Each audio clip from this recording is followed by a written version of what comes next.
Como eu falei, coloquei inclusive nos grupos da igreja e nas redes sociais, Deus falou ao meu coração uma palavra especial, porque também hoje é o dia do pastor presbiteriano. No dia 17 de dezembro de cada ano, os pastores e as igrejas presbiterianas celebram o dia do pastor presbiteriano em alusão à ordenação ao primeiro pastor brasileiro que foi ordenado e que era um padre, o padre José Manuel da Conceição. O evangelho lhe tocou o coração, ele abandonou a idolatria, voltou-se para Deus e foi um grande evangelista e foi o primeiro pastor evangélico a ser ordenado nesse país. Havia outros pastores já naquela época, mas eram estrangeiros que vieram evangelizar. Pastor brasileiro mesmo, nascido e criado aqui, é o primeiro, o reverendo José Manuel da Conceição. E ele, no dia 17 de dezembro, foi ordenado e por isso nós, em alusão a isso, comemoramos o dia do pastor presbiteriano. Nem sempre a vida de pastor é uma vida muito simples, nem muito fácil. Há coisa de 2 anos, eu recebi uma mensagem, meio que por volta da meia-noite, e algumas vezes minha esposa, que já está acostumada, se surpreende, porque quando eu vejo a luz do celular tocar ou acender, eu imediatamente pego, porque imagino que alguém estará tentando entrar em contato comigo. E foi dito e feito. Eu peguei o celular, olhei, abri e era uma mensagem do WhatsApp. E tinha somente um versículo. E você não vai se surpreender, porque é um versículo muito duro. É o versículo que se encontra em Zacarias, capítulo 11, verso 17. Era por volta de meia-noite. E o versículo dizia assim: ai do pastor inútil, que abandona o rebanho. A espada lhe cairá sobre o braço e sobre o olho direito. O braço completamente se lhe secará, e o olho direito de todo se escurecerá. E não tinha mais nada a não ser esse versículo. Eu li aquilo, li de novo, li uma terceira vez, e não entendi bem o que ela queria dizer. E aquilo me perturbou, como eu falei, era bem tarde da noite já. E eu desliguei o celular e tentei conciliar o sono, imaginando quem seria essa pessoa. Não veio mais mensagem, obviamente que o sono se perdeu na madrugada, e eu fiquei rolando de um lado do outro, acabei acordando de madrugada, dediquei um tempo a Deus em oração. Aquilo ali foi muito forte para mim, me chamar de pastor inútil, de alguém que abandona o rebanho, e rogar para mim uma maldição de que o meu braço direito e o meu olho direito se sequem e se escureçam. No outro dia, de manhãzinha cedo, apareceu uma segunda mensagem, e na segunda mensagem a pessoa se identificava e dizia: isso é para o senhor. Essa foi a mensagem que Deus me deu para o senhor. E eu tentei interagir com a pessoa, ela não respondeu mais. E passaram-se quase 2 anos, recentemente eu reencontrei com essa pessoa. Ela tinha sido recebida aqui na igreja, não como membro, mas como congregada, tinha sido acolhida, tinha sido cuidada, tinha sido integrada, tinha feito parte desta igreja, tinha sido alimentada, não apenas por mim, mas pelos zelosos pastores auxiliares que nós temos. E ela nunca me explicou por qual razão dessa mensagem. Eu deduzi que ela se referia à decisão que eu havia tomado cerca de 2 anos antes disso, em comum acordo com o conselho, de aceitar a missão de trabalhar no Mackenzie, e que ela interpretava como um abandono do rebanho. O fato é que nem era essa a verdade, nem naquela época, nem de hoje. Tanto é que agora, no dia 16, sexta-feira passada, eu completei a minha viagem de número 168 no ano, 168 viagens aéreas, das quais 73 foram para João Pessoa. E se tem alguma coisa, irmãos, como eu coloquei na mensagem do dia do pastor presbiteriano, que enche a minha alma e o meu coração de alegria, é poder estar aqui e ministrar ao meu povo, ao meu rebanho, e pastorear essa igreja, mesmo com as limitações que hoje se me impõem. E não me impõem porque eu fiz a opção, mas porque eu atendi a também um chamado, a também uma missão que tem a ver com convicções que somente Deus e eu podemos testemunhar, mas que obviamente implicam em alguma dose de sacrifício e, de certa maneira, de muita necessidade de ajuda por parte dos colegas pastores, que são pastores auxiliares, e também dos presbíteros e diáconos dessa igreja. Graças a Deus, estamos chegando ao final do ano e nós temos muito mais motivos para agradecer do que para lamentar as lutas que passamos. O fato é que aquela mensagem tem me acompanhado por alguns momentos muito difíceis nesses últimos 2 anos. E em alguns momentos em que a coisa fica muito difícil, aquela voz ecoa como se fosse aquela madrugada, noite quase madrugada, e que entristece o meu coração. Mas quando isso acontece, tem sido uma passagem da Bíblia que eu busco como ovelha e não como pastor, que tem acalentado o meu coração. E essa passagem é a passagem de todas as ovelhas falando para o único pastor, dentre as quais eu também me encontro. E por isso eu gostaria de ministrar nesta noite uma palavra de Deus sobre aquele pastor que não é inútil, que nunca abandona as suas ovelhas e que sempre atende a todas as suas necessidades. Abra sua Bíblia nos livros de Salmos, capítulo 23, do verso 1 em diante. Salmos, capítulo 23, do verso 1 em diante. Talvez um dos textos mais conhecidos da Escritura Sagrada, o Salmos 23. Diz assim a palavra de Deus: o Senhor é o meu pastor, nada me faltará.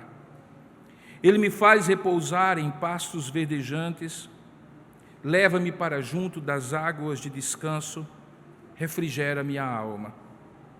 Guia-me pelas veredas da justiça, por amor do seu nome, e ainda que eu ande pelo vale da sombra da morte, não temerei mal nenhum, porque tu estás comigo.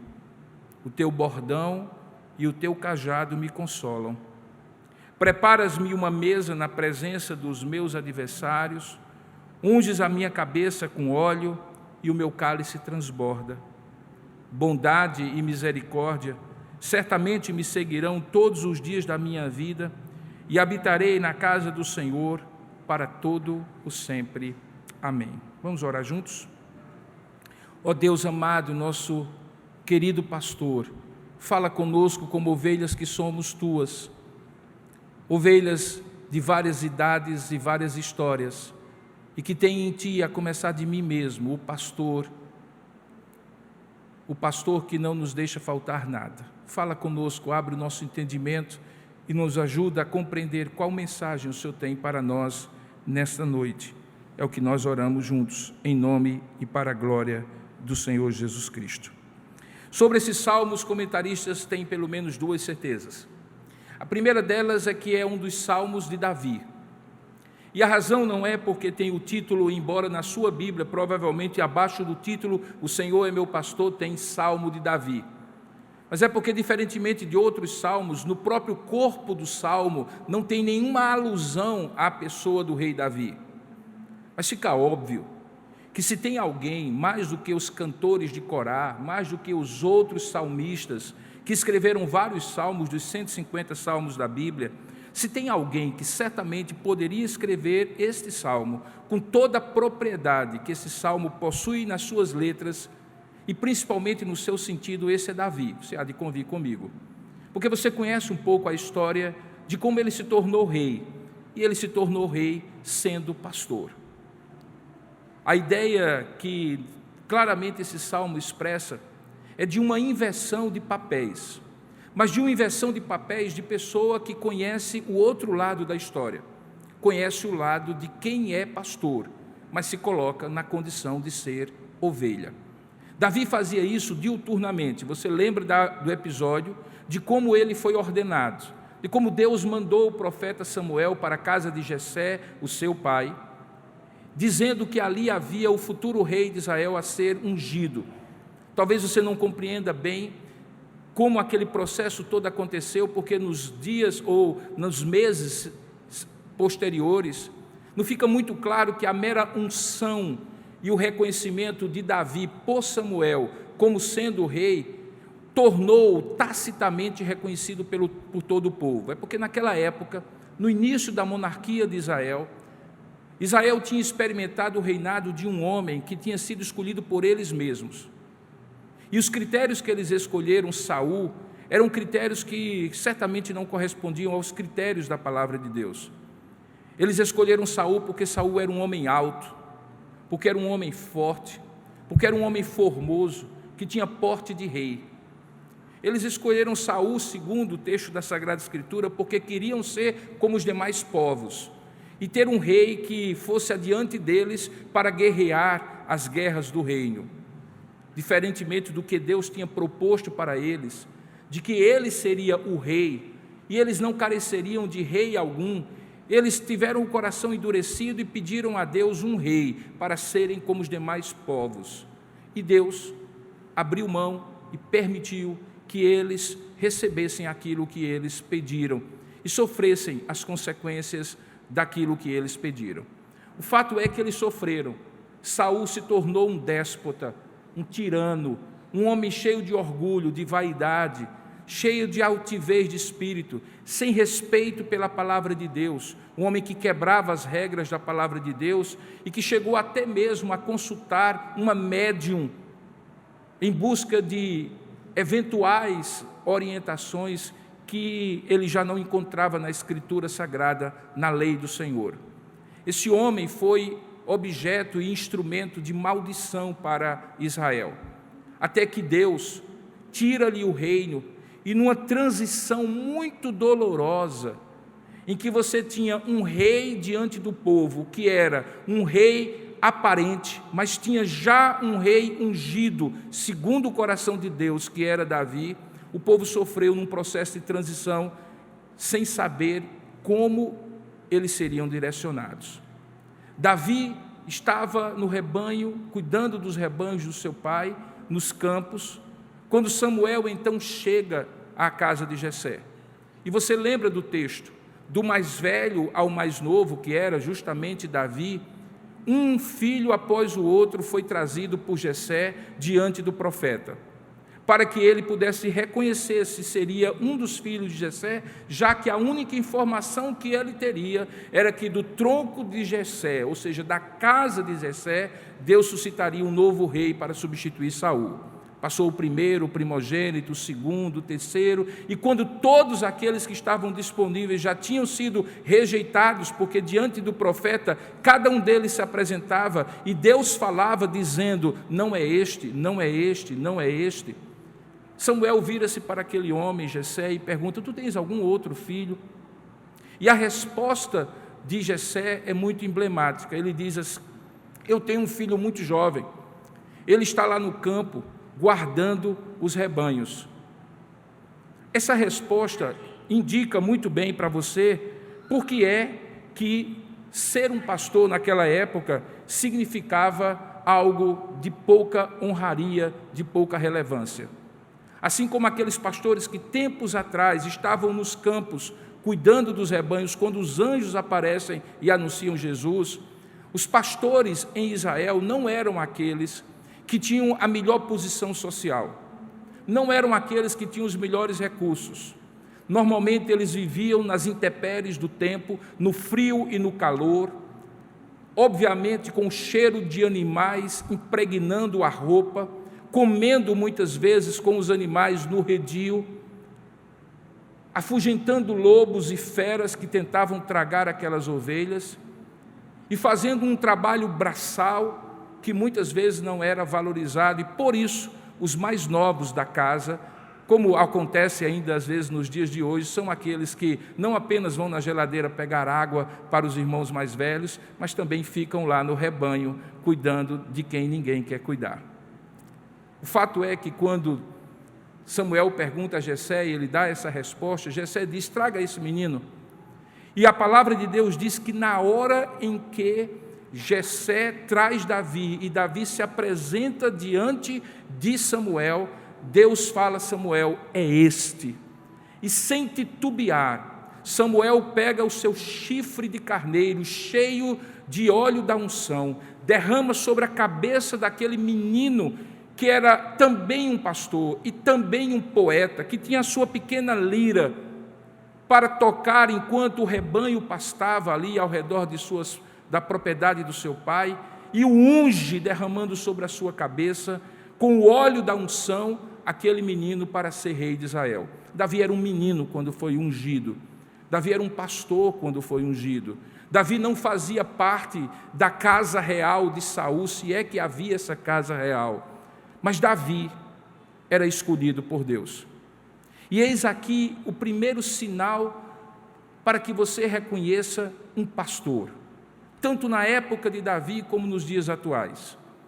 Pastor não escolhe ser pastor. Pastor é escolhido. E não é escolhido porque ele é o mais inteligente, porque ele é o mais capaz, porque ele é o mais competente. Via em regra, nós somos aqueles que, teoricamente, ninguém escolheria para ser pastor, mas Deus escolhe. E as escolhas de Deus, os dons de Deus e a vocação de Deus são irrevogáveis.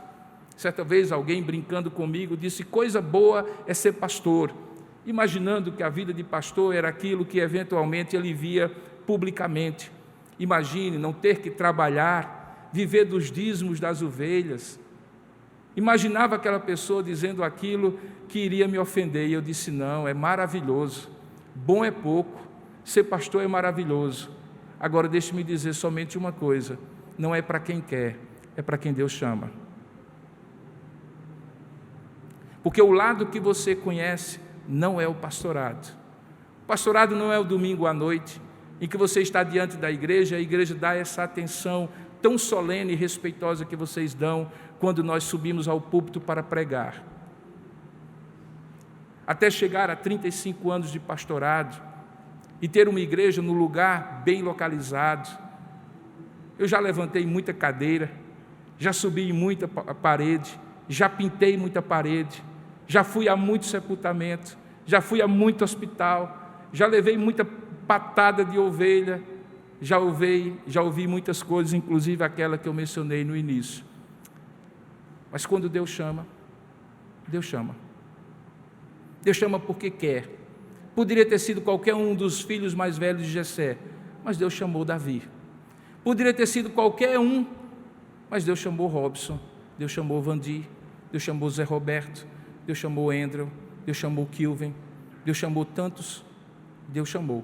E quando Deus chama, Ele também faz algo maravilhoso. Ele capacita. E aqui eu encontro uma outra coisa que, sem dúvida alguma, os comentaristas são unânimes.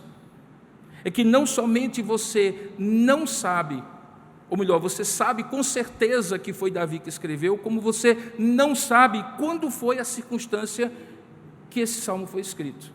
Diferentemente de outros salmos, em que às vezes existe uma dica no texto, na própria expressão Davi ou do escritor, inspirado por Deus, ou quem sabe tem um pequeno comentário quando diz assim, esse salmo foi escrito nessa circunstância. O Salmo 23, o Salmo do pastor, é um salmo atemporal, um salmo acircunstancial. Você olha e diz assim, quando foi que ele escreveu?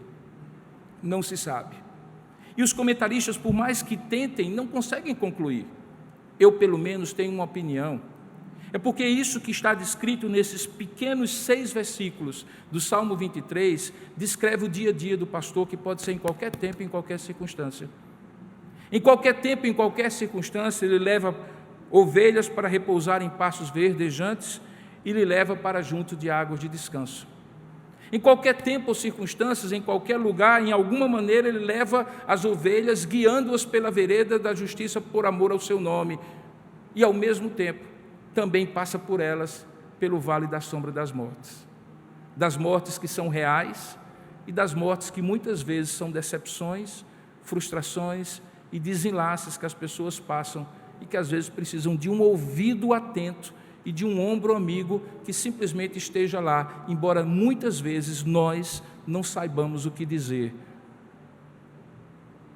Porque esse salmo não tem data, porque esse salmo não tem local específico, ele serve para demonstrar que isso aqui é o dia a dia de um pastor, que assim como Davi foi escolhido, assim como Deus escolheu outros. E por quê? E essa é a questão. Deus escolhe essa metáfora. Deus também escolhe outras metáforas para comparar quem lidera a igreja do Senhor. Ele diz, por exemplo, que o trabalho de evangelista é semelhante a um pescador. Veja, lembre do chamado de João, de Tiago, de Pedro e de André. Vinde após mim e eu vos farei pescadores de homens. Mas você não vê nenhum pescador com um aquário debaixo do braço pastoreando peixe. Você não vê nenhum pescador tangendo peixe dentro d'água, ou levando o peixe de um lado para o outro, para um determinado lugar onde tem comida farta. Porque peixe não se pastoreia. Quem se pastoreia é a ovelha. Daí porque não serve a metáfora de que o pastor é um evangelista apenas, alguém que prega de maneira carismática, de maneira poderosa, convincente, e que faz com que as pessoas sejam tocadas pelo evangelho, embora isso seja parte também do trabalho pastoral. Mas esse é um trabalho específico de um evangelista. Por isso que Deus usa vários evangelistas, gente que Deus usa para alcançar muitas pessoas. Mas assim como diz Paulo escrevendo aos Efésios no capítulo 4, Deus chama alguns para apóstolos, alguns para evangelistas, alguns para profetas e alguns para pastores e mestres, mostrando mais uma vez que pastorado é diferente de pregação, que pastorado é diferente de evangelização, que pastorado é um chamado específico. Justamente porque Deus usa essa metáfora, que Davi conhecia muito bem, tanto do lado de lá como pastor, como depois do lado de cá como ovelha, é que esse salmo serve tão bem para que eu pregue para vocês hoje à noite, em alusão ao dia do pastor presbiteriano. E por que ele serve tão bem? Eu vou explicar para vocês. É porque em toda a antiga aliança, Deus mesmo se coloca como o pastor de Israel, aquele que cuida do seu povo como rebanho. Lembre do Salmo 100. O Salmo 100 diz que nós somos rebanho do seu pastoreio. O hino de ingresso ao templo, que é o Salmo 100, diz que nós ingressamos no templo porque somos rebanho do pastoreio do Senhor. O povo de Deus era ovelhas e Deus mesmo era o seu pastor. No Novo Testamento, Jesus repete a mesma metáfora. É ele quem diz no capítulo 10 de João a seguinte expressão: eu sou o bom pastor, eu conheço as minhas ovelhas, eu as conheço pelo nome, eu as chamo, elas me ouvem e me seguem, elas são minhas ovelhas e me seguem porque eu sou o pastor delas. Deus no Antigo Testamento é o pastor do seu povo, Jesus no Novo Testamento é o pastor da sua igreja. Portanto, quando Davi escreve isso aqui, ele está olhando como pastor de ovelhas reais, animais, o que é que um pastor faz por essas ovelhas, mas se colocando como ovelha e não necessariamente como pastor. E a razão disso é muito simples, é porque ele sabe que não existe nem ele, nem nenhum outro homem, antes, agora ou depois, que possa ser comparado a um bom pastor, como só Deus é, como só Jesus é. Todas as vezes que a gente vai comemorar datas alusivas, como por exemplo, Dia dos Pais, Dia das Mães, Dia do Presbítero, Dia do Pastor, é preciso que a gente entenda bem direitinho, a gente não comemora as pessoas humanas que representam essas figuras. Quando a gente chama os presbíteros ou os pastores, as mães ou os pais, a homenagem não é necessariamente a eles. A homenagem é ao Deus que os chamou para que, de certa maneira e em certa medida, eles possam ser instrumentos daquilo que só Deus pode ser perfeitamente. Então, quando eu homenageio um pai, eu estou dizendo assim: você não é pai perfeito, e eu sei disso. Sei tanto porque sou um pai imperfeito, como também porque tive um pai imperfeito. mas ao homenageá-lo, eu estou reconhecendo que existe um Pai perfeito, que naquilo que você não é, Ele é, naquilo que você não faz, Ele faz. Quando eu homenageio as mães, eu também reconheço que não existe mãe perfeita, que o famoso amor perfeito de mãe, aquele coração que cabe todos, é só um lado da história, e que as mães que aqui estão presentes podem reconhecer, sem nenhum problema, que são imperfeitas, que são limitadas, que a maternidade implica numa série de sacrifícios, e que a homenagem delas, ou a elas, ainda que seja merecida, não é perfeita, porque elas não são perfeitas. Assim também é com o pastor. A homenagem a um pastor, seja o pastor Robson, o pastor Davi ou qualquer outro pastor, não é uma homenagem à figura humana, mas ao protótipo que ele é, ao símbolo que ele representa. De quem e do quê? Do perfeito pastor e do perfeito pastorado. E por isso esse salmo é tão importante que a gente compreenda o que só Jesus, como pastor, pode fazer por você. E é exatamente 4 coisas que eu gostaria de compartilhar com você nesses mais poucos minutos que me restam. A primeira delas: só Jesus, o bom pastor, pode alimentar você em toda a sua carência e necessidade. Preste bem atenção no que eu estou dizendo. Só Jesus pode alimentar você em toda a sua carência e necessidade. Não tem um único pastor que consiga fazer isso. Não tem uma equipe pastoral com 500 pastores que consigam fazer isso. Não tem títulos, formação ou capacitação pastoral que faça com que alguém supra as suas necessidades como só Jesus pode suprir. Só Ele sabe onde estão os pastos verdejantes, e só Ele sabe onde estão as águas tranquilas. E quando diz o texto que Ele lhe faz repousar, e a imagem é muito simples, é daquela ovelha que apenas comeu e bebeu daquele pasto verdejante, daquela água tranquila, água de descanso, e está farta, está saciada, e aí ela deita naquele pasto, e ela descansa naquele pasto, porque ela não precisa mais mastigar, ela não precisa mais buscar o pasto, porque Deus a levou para o pasto, Deus supriu a necessidade dela, quando conduziu-a para o pasto verdejante e para a água tranquila. Talvez uma das lições mais difíceis para pastores e para as ovelhas é não fazer as ovelhas dependentes dos pastores. Para que as ovelhas não olhem para nós e digam assim: ele vai ter sempre a palavra certa, ele vai ter sempre a decisão certa, ele vai estar sempre disponível, ele vai conseguir fazer a solução acontecer, ele vai conseguir dar o melhor conselho, ele vai resolver o meu casamento, ele vai consertar o meu filho, ele vai me ajudar a arranjar um emprego melhor, ele vai me ajudar a ter mais dinheiro para pagar minhas contas. São tantas idealizações que em 35 anos de pastorado eu tenho visto que muitas vezes as pessoas não imaginam que a melhor forma de levá-las a espiritualmente serem maduras é não torná-las dependentes dos pastores, porque os pastores nunca serão aqueles capazes de levá-las aos pastos verdejantes e às águas tranquilas. Sabe por quê? Porque eles também são ovelhas. Pastores também são ovelhas. E quem que pastoreia os pastores, que são ovelhas? Me respondam aqui, inclusive aqueles que me conhecem há muitos anos. Tem gente aqui que me conhece da época que eu era seminarista. Quem são meus amigos? Quem são meus pastores? Quem são as pessoas que em algum momento que eu tiver com dúvida, eu vou ter confiança e tranquilidade para tirar uma dúvida com essa pessoa?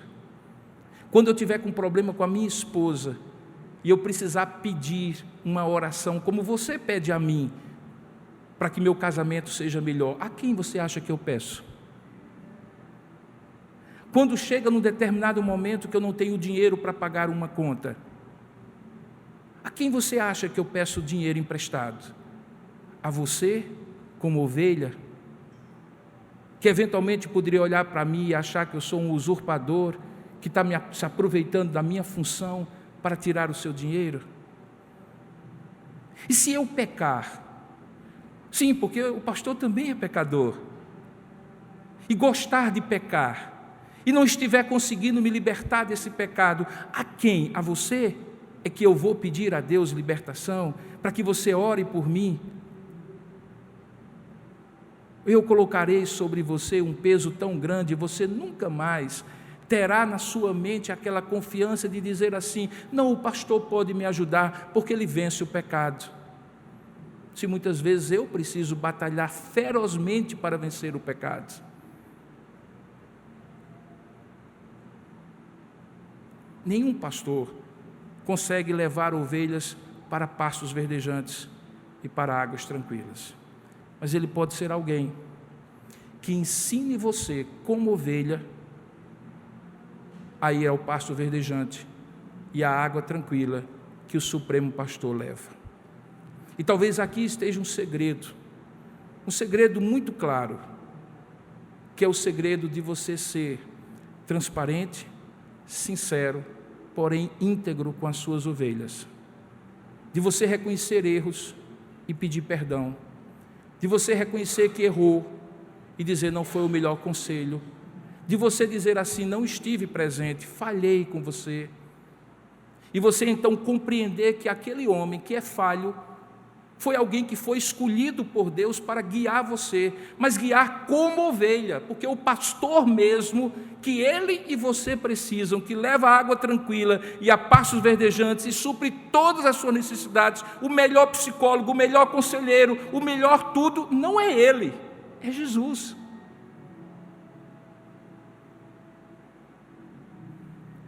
A primeira verdade é que só Jesus, como bom pastor, pode suprir todas as suas carências e necessidades. Imagine o pastor apenas como uma ovelha que já caminhou mais com esse pastor e já sabe alguns caminhos onde os pastos verdejantes e as águas tranquilas provavelmente estarão. E se você se acompanhar dele, você talvez encontrará o pasto verdejante e a água tranquila, mas ele não é o seu pastor que lhe leva a repousar em águas tranquilas e em pastos verdejantes. Segunda verdade desse texto é que só Deus, e só Deus mesmo, como Supremo Pastor, é capaz de guiar você em todas as decisões da sua vida. Veja o que diz o verso 3. Ele diz que não apenas essas águas de descanso, esses pastos verdejantes refrigeram a sua alma, como também Ele guia as suas ovelhas pelas veredas da justiça por amor do seu nome. A diferença de ser pastor de ovelha e ser pastor de gado grande, bovino, é que gado a gente tange, ovelha segue pastor. Se você olhar 2 rebanhos, você vai ver as vacas e os bois na frente, e os vaqueiros abuando o gado, tangendo o gado. Mas se você encontrar um pastor e um rebanho de ovelhas, ele vai estar caminhando na frente e as ovelhas seguindo, porque a ovelha segue, vaca, boi, cavalo e jumento vai na frente do pastor. Quando o salmista, que creio eu era Davi, escreveu esse texto, ele certamente lembrou das muitas vezes em que ele teve que ir na frente, abrindo muitas vezes o caminho para que as ovelhas, por confiança nele, pudessem segui-lo. Mas sabe por que Davi fazia isso? Porque ele conhecia aqueles campos, ele conhecia as veredas, ele conhecia os vales, ele conhecia onde normalmente os animais perigosos se refugiavam, espreitando o vale da sombra da morte. Ele conhecia, e porque ele conhecia, ele guiava com segurança, as ovelhas iam e caminhavam com ele. Mas olhe, eu fiz um encontro de casais com 2 meses de casados. Nem tempo de brigar com minha mulher eu tinha tido ainda, mas a igreja na época precisava de um dirigente espiritual.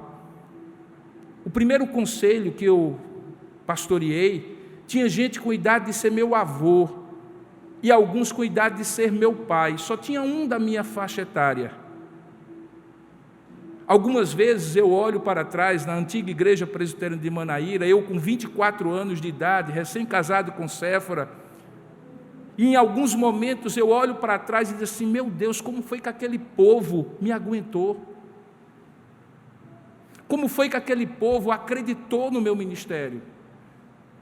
Com todo respeito a você que tem 24 anos ou menos, você não sabe nada da vida. Como eu também não sabia.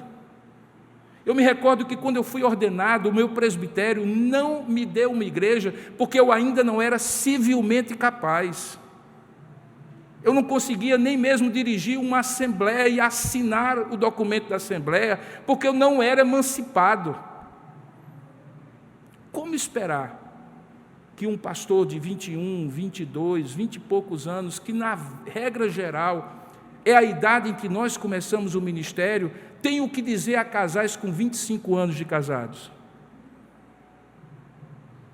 O que é que se espera de um pastor jovem, como alguns que nós temos começando o ministério nesses 20 anos dessa igreja, em que muitos pastores auxiliares foram enviados para o seminário e se tornaram pastores pastoreando, e algumas vezes eu vejo, irmãos, a falta de paciência tão grande com os erros que eles cometem, erros bem intencionados, e que eu me lembro dos erros, só que naquela época, o privilégio de ter um pastor titular que me ensinou a ser pastor, eu só tive por 1 ano. No restante do tempo eu tive que aprender no tranco. E muitas vezes eu vejo a impaciência, porque o pastor jovem não tem aquela maturidade que você espera que ele tenha. Mas se você lembrar do seu filho que tem a idade dele, você então vai dizer assim, tem que ter paciência, porque pastor também se aprende a pastorear. Não vem pronto, não é um kit, não acopla na cabeça da gente e a gente vira pastor. E nesse aspecto, existe a natural arrogância juvenil. Porque não é assim que os jovens são? Lembre de você com 20 e poucos anos, como seu pai, sua mãe e eu lhe dar conselho, e você dizia assim, eu já sei, pai, e tomava suas decisões. Frequentemente acontece assim com os pastores, eles às vezes sabem que sabem tudo, ou acham que sabem tudo. Hoje eu vejo alguns que estão começando o ministério, especialmente nessa coisa chamada internet, em que todo mundo é doutor sobre todas as coisas, dizendo tantas bobagens, que às vezes eu digo assim, gente, alguém chegue para esse rapaz e diga que ele está dizendo uma bobagem imensa, que ele não sabe do que ele está falando, que ele está com um cabeção deste tamanho de teologia, que ele já leu todos os compêndios de teologia, que ele é um teólogo, mas ele não é ainda um pastor, porque nem cheiro de ovelha está impregnado nele ainda, porque nem tempo para isso ele teve.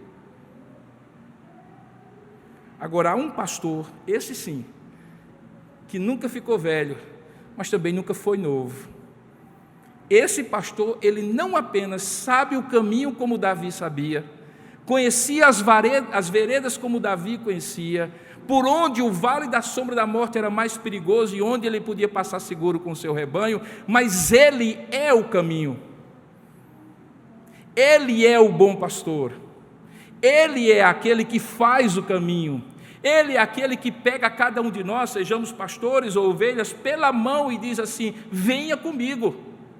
E em alguns momentos, até quando a gente não quer ir com ele, ele dá um jeito de quebrar a nossa pata, nos colocar nos braços, para lá mais tarde ter que remendar, e o nome disso é disciplina. Ah, disciplina. Pense num negócio fácil para pastor. Eu nunca tive nenhuma ovelha, em 35 anos de pastorado, que eu tive que dirigir uma reunião do conselho da igreja, para disciplinar, que eu não sofri com o seguinte pensamento, você não tem direito, porque você é tão pecador quanto ele, quanto ela. Se você não comete esse pecado, você cometeu o outro, quem é você para julgar? Você sabe qual é o dilema da disciplina? É que você faz sangrando e chorando, como um pai disciplina um filho que ama, não porque gosta de fazer, mas porque é preciso fazer. Mas eu conheço pouquíssimas diante de uma grande multidão de ovelhas que se submetem à disciplina com o mesmo prazer e alegria daqueles momentos quando nós levamos para pastos verdejantes e águas tranquilas. Porque pasto verdejante e água tranquila toda ovelha quer, mas a vara e o cajado disciplinando nenhuma ovelha quer. Se rebela contra o pastor. Já é um caso típico. Eu tenho certeza absoluta de onde é que vai dar. A culpa vai ser do pastor, porque não foi atrás, porque não previu, porque não ajudou, porque não se antecipou, porque não estava lá 24 horas pedindo para a pessoa. Sempre é assim.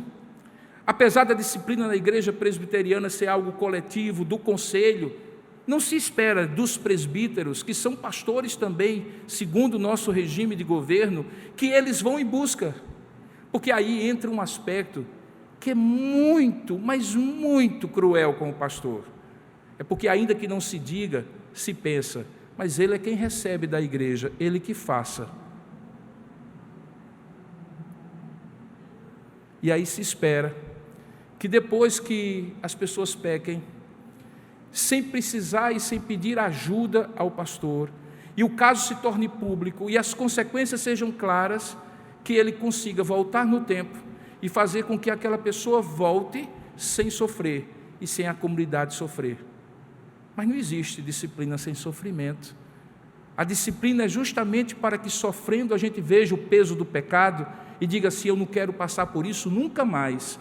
E a disciplina resolve justamente quando você não evita que alguém peque, embora seja o ideal, mas que uma vez alguém pecando diga: eu nunca mais quero isso na minha vida, eu nunca mais quero ter que falar sobre isso, eu nunca mais quero confessar esse pecado. Aí a disciplina surtiu o efeito, porque produziu a pedagogia do acerto e não a permanência no erro. Mas não é fácil. Não é fácil. Mas o Senhor disciplina. Ele é o bom pastor. E quando a gente termina de fazer uma disciplina, que ora por aquela pessoa e diz assim: olha, os sinais visíveis do seu arrependimento, conforme diz o nosso código de disciplina, é que você continue frequentando a igreja, é que continue orando, continue buscando a Deus, não se afaste, não abandone. E a pessoa às vezes faz tudo ao contrário, seja pelo constrangimento natural, seja pela vergonha, ou simplesmente porque entende que não deveria se submeter, e algumas vezes, via em regra, vai embora para outra igreja. Apesar disso, quando a disciplina é feita por Deus, por intermédio do pastor ou dos pastores da igreja, Deus produz algo tremendo e maravilhoso. Algumas das ovelhas com quem eu tenho mais intimidade nesta igreja e em 35 anos de pastorado, com quem eu converso, e elas conversam comigo de maneira muito aberta e franca, são aquelas que foram disciplinadas, voltaram-se, entenderam pelo convencimento do Supremo Pastor qual era o propósito da disciplina e aprenderam a não desejar mais e se submeter àquele pecado. Foram libertos, mas mais do que isso, criaram uma identidade com o pastor que as pastoreia. Mas há uma terceira coisa aqui nesse salmo que é absolutamente importante, que não é apenas a provisão, não é apenas a direção, mas é a proteção. Veja o que é que diz o verso 4. Ele diz assim, numa situação extrema, não é hipotética, porque isso acontecia, é extrema, ao extremo: ainda que eu ande, ainda que chegue ao ponto de eu andar pelo vale da sombra da morte. Olha que afirmativa de um pastor que era ovelha, Davi, que escreveu. Ele diz assim: eu não temerei mal nenhum. Qual era a razão? Porque tu estás comigo. Não era porque o mal era menos mal, o perigo era menos perigoso, o vale era menos profundo e a morte era menos mortal.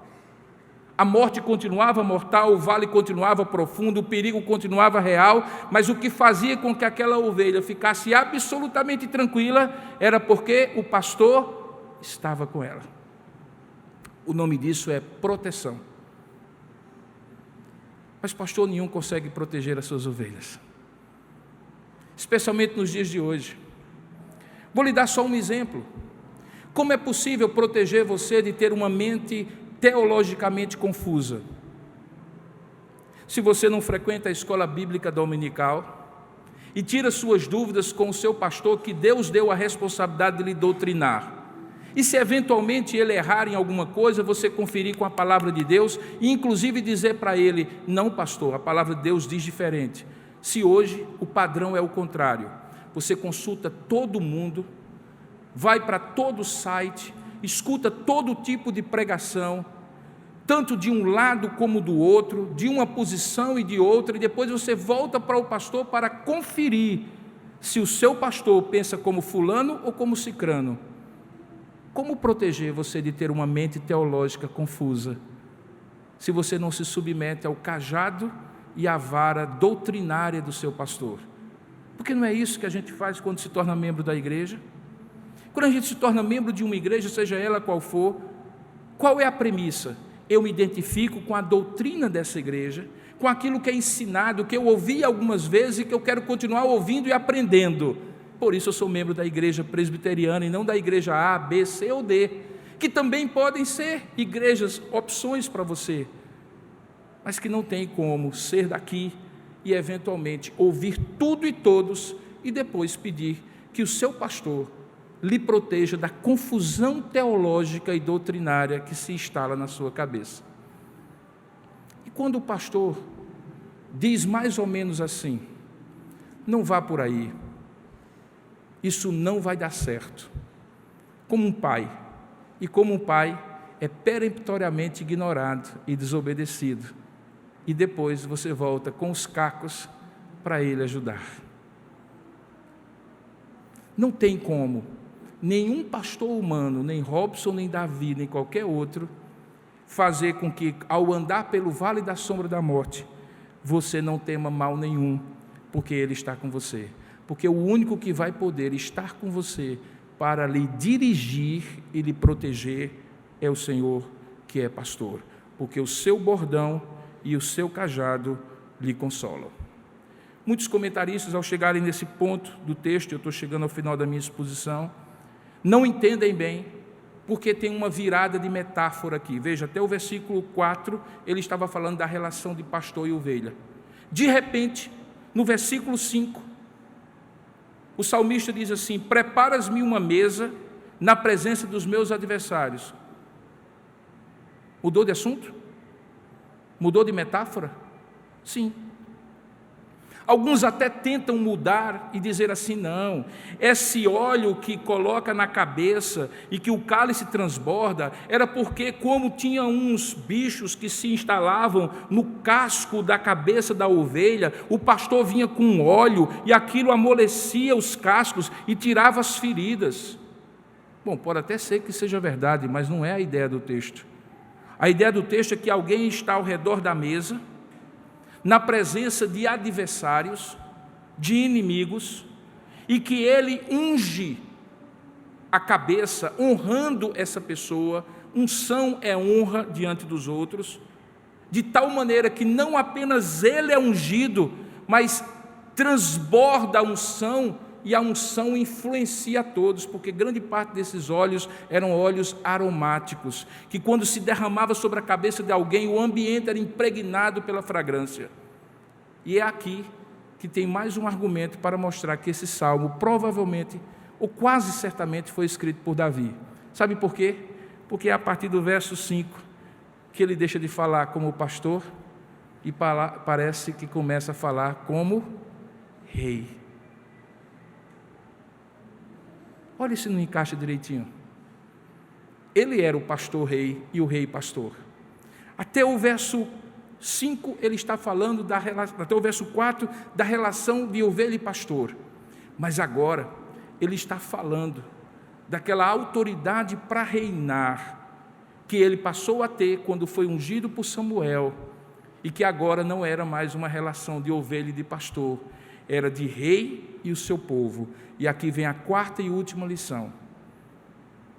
é que, independentemente do regime de governo da igreja, se ele é um regime colegiado, como o nosso presbiteriano, em que o pastor é apenas um dos membros do conselho, que como conselho dirige a igreja, ou se ele é um regime episcopal, em que o pastor é o bispo e, portanto, a autoridade máxima e dirige sozinho aquele povo, o fato é que, por mais que você tenha na pessoa daquele pastor que está ali na frente, eu que estou aqui diante de vocês a cada domingo que Deus me permite, hoje na atual circunstância estar, aquela pessoa que dirige e que manda na igreja, deixa eu lhe dizer, quem manda na igreja não é o pastor.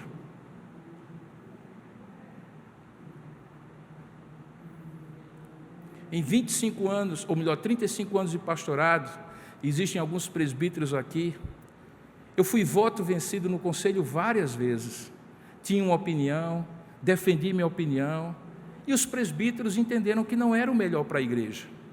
Isso nunca causou problema, graças a Deus. E todas as vezes que aconteceu, eu percebi lá na frente que eu estava errado e que os presbíteros estavam certos. E quando eu estava certo e eles estavam errados, eu não precisei dizer, eles mesmos disseram para mim, pastor, a gente deveria ter lhe ouvido. Por exemplo, quando nós começamos aqui, eu queria alugar esse salão de festa aqui ao lado.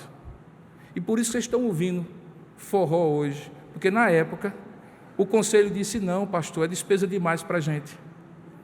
Vou dizer mais para vocês, porque às vezes quem está chegando agora não sabe. Sabe o espaço gospel? Foi oferecido para mim.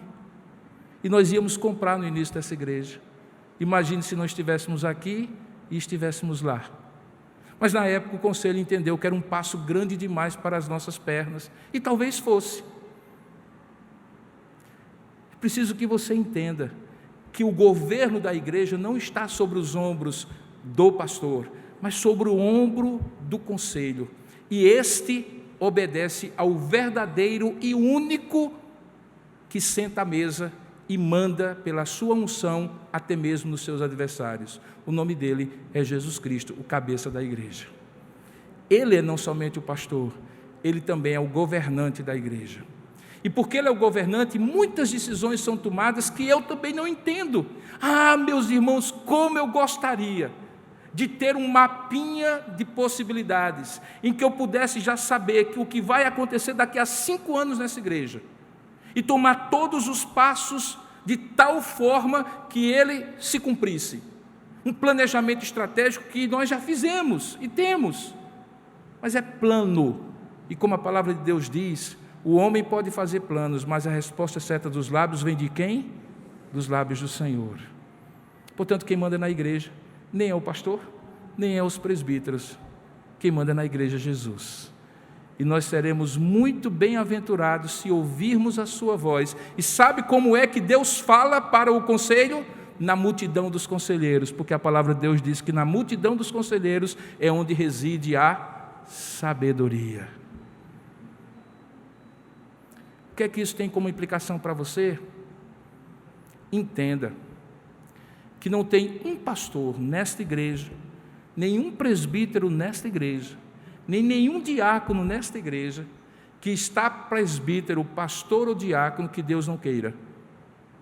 Pode não ser aquela pessoa que você gosta, com quem você se identifica, que você acha simpático, acha acessível, porque você não está elegendo um deputado para lhe representar, porque os presbíteros, antes de serem representantes do povo, são escolhidos por Deus para dirigir o povo, e isto aí é o grande dilema, como ouvir Deus e ao mesmo tempo representar o povo. E sabe o que vai acontecer? Em alguns momentos, entre representar o povo e ouvir Deus, os presbíteros terão que dizer não a vocês e sim a Deus,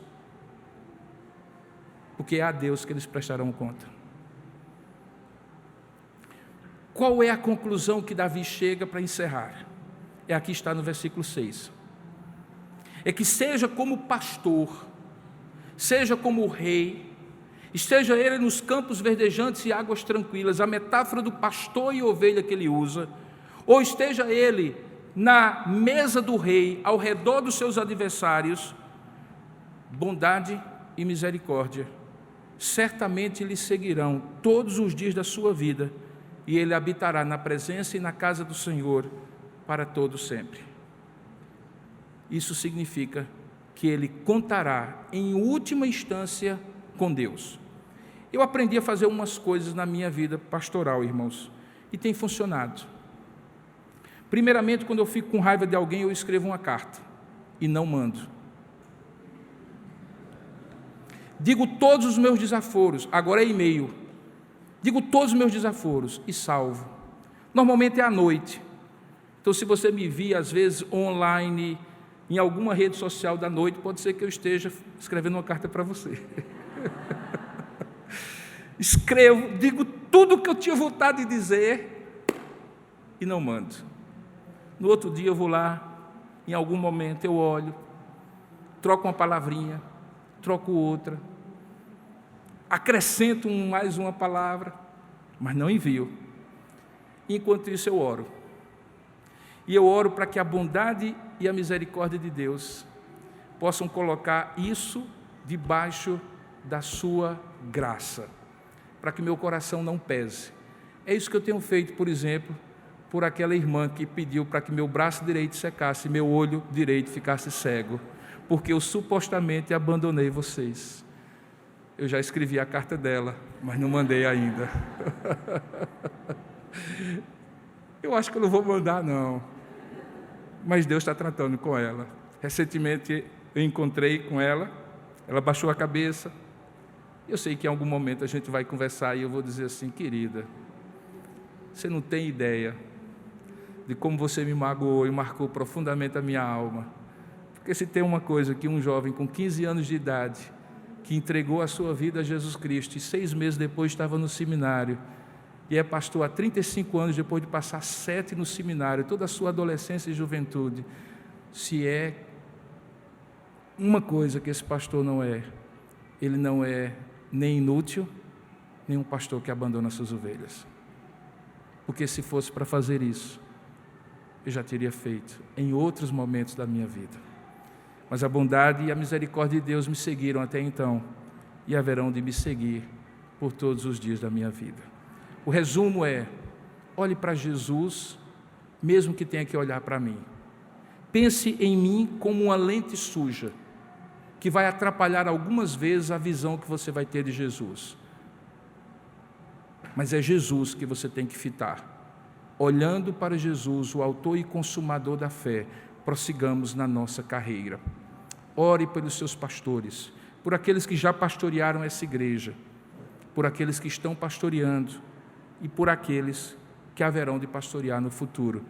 Porque, entre outras coisas, uma das coisas mais difíceis do pastorado é saber que o tempo passa e que um dia, por mais que eu queira, eu não vou mais ser pastor dessa igreja, porque talvez o meu físico não aguente, talvez tenha outros propósitos e Deus quer usar outros servos.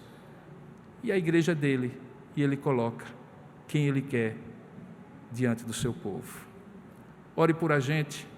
Eu disse ontem no aniversário do pastor Adriano, festa para pastor, toda igreja deveria fazer. Eu até acho que a gente faz pouco aqui, vou até fazer uma reclamação. No início dessa igreja o pessoal me dava um presentinho. Hoje o pessoal junta, e eu sei que às vezes é um sacrifício, um dá 10, outro dá 20, para comprar um presente em nome de uma sociedade. É uma vez só. Custaria nada você comprar um par de meia para o pastor. Ele também compra meia. Também precisa de gravata. Não custa nada. Paga de 10 vezes no cartão. Faça isso com o pastor Kilvin, faça isso com o pastor Andrew, faça isso com o pastor Robson. É um gesto de dizer assim: eu quero honrá-lo, pastor.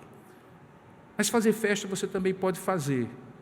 No início dessa igreja a gente fazia mais festa para os pastores, hoje a gente faz menos festas. Não na hora do culto, nunca fizemos, sempre depois do culto. Mas ontem eu fazia uma palavra com a qual eu encerro. Há 3 presentes, que com festa ou sem festa, com presente ou sem presente, você pode honrar o dia do seu pastor presbiteriano em qualquer dia. Você o honre, você o obedeça e você o encoraje. Se você honrar, obedecer e encorajar o seu pastor, você estará dando para ele o maior motivo para ele continuar sendo pastor. Que Deus abençoe vocês. feliz dia do pastor presbiteriano para vocês, pelos pastores que Deus colocou em 22 anos nessa igreja, eu e outros, pela graça de Deus. Que Deus nos abençoe. Amém. Ó Deus amado, aplica a Tua palavra ao nosso coração, continua falando conosco no restante desse culto, para encorajamento da nossa fé, para fortalecimento da nossa vida contigo, em nome e para a glória do Senhor Jesus. Amém.